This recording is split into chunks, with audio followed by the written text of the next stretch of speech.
My name is Tahira Malik, and I'm the owner of Samad's House, and I'm standing here at the Cogs building today to show you where and how to find Nasal Narcan.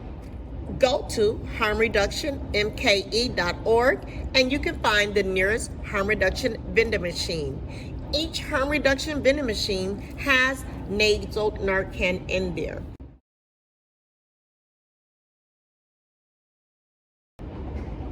First step, identify if an individual is having an opioid overdose by calling their name or pressing their sternum.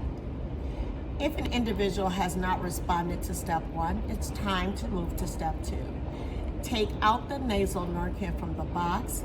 You insert the tip of the Nasal Narcan to the back of their nose and gently press the red button.